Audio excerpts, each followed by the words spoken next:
I read a book several years ago called The Speed of Trust, written by Stephen Covey Jr.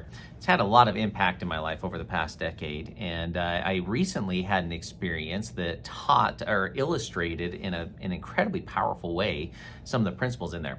Some of the principles that I was reminded of was that Stephen Covey Jr. teaches that there is a currency to trust. Meaning the more trust that's there, the faster things go. The less trust that's there, there's more red tape, checks and balances, bureaucracy that is put into a process and a flow. And I saw that happen on a recent family vacation. I also saw that trust can be extended, that it can be broken, that it can be actually repaired. You can withhold trust. And so the example that we had as a family, we just recently traveled to the beautiful country of Ecuador. My oldest son has lived there for the past couple of years doing missionary work and trying to serve the people that he's grown to love and appreciate and see so much goodness in them, and they've enjoyed having that interaction and appreciate him and the time that he spent there. We went down as a family to really connect with a lot of those families and just be able to see some of that experience. I found it interesting. As we went around Guayaquil, almost every place we stopped, people would ask us what in the world we were doing there because it's not safe. They tell me things such as, do not take your cell phone out of your smartphone out of your pocket when you're out on the streets and take pictures of things because people will just stop immediately on the side of the road and steal it from you. And so there was just everywhere we went, there was a massive distrust amongst the people as a society. They didn't extend trust or believe that anybody was trustworthy, and it was kind of a dark vibe everywhere down around there of just constantly being on guard and watching out for yourself. Well, shortly thereafter, we transferred over to the Galapagos Islands, which is also part of Ecuador, but a little bit disconnected. And I found it interesting as we were driving to our hotel, our driver made an off comment just as we entered in the city we were going to be staying in. Said, you're safe here. You're welcome to walk the streets at night with your family, to visit the shops. You can ask people for help. We're people that can be trusted.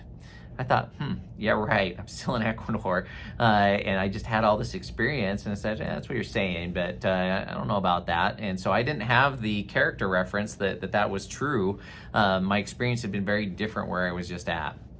Well, interestingly enough, my daughter and son had left some personal belongings. My daughter left her cell phone and then her fanny pack that had her earbuds in them, her reading glasses and some other personal items there. And my son had left his hat on a bench when we were crossing over to the Galapagos on the ferry. And so we just lost it. We didn't figure it out for seven or so hours, and so feeling sad about that. And my son, who had lived in Ecuador, looked at it and said, there's no way we're getting that back. Those things are so long gone, don't even try. And our server at the hotel that night, we were having a late dinner, he was listening to us, and he overheard and said, hey, we're people here in the Galapagos that can be trusted. How can I help? And I thought, yeah, right. And he said, no, can you ping the phone? So we jumped on Find My iPhone. He said, let me put in my WhatsApp number so that they can respond to somebody local here in Spanish, and I'll tell them, hey, here's who I am. Do you have this? I know where the family is that would like to get that back. And so we sent out that ping. I could see where the phone was. It was on the other side of the island. There's no way I was going to knock on a door and say, hey, where's my daughter's phone in a foreign country? But he said, no, let me help you. And so we did that, and 20 minutes later, they had pinged back saying, yes, we have it. We'd be happy to get it back. And our server said, hey, let me drive the other side of the island. So 11 o'clock at night, he took off and went and got it.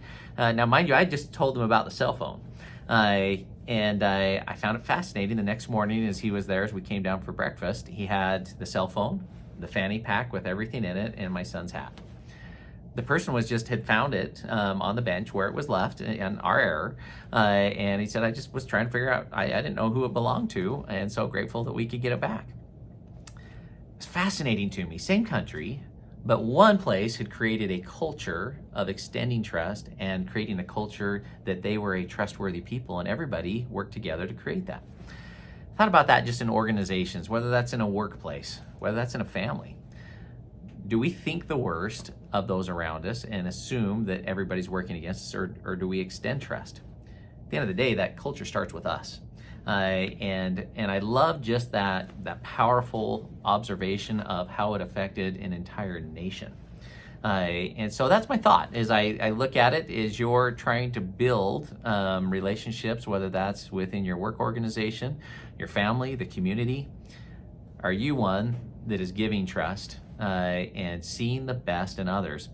We have a saying in the Mills family that we use often: whatever you focus on expands. That's the good news and the bad news.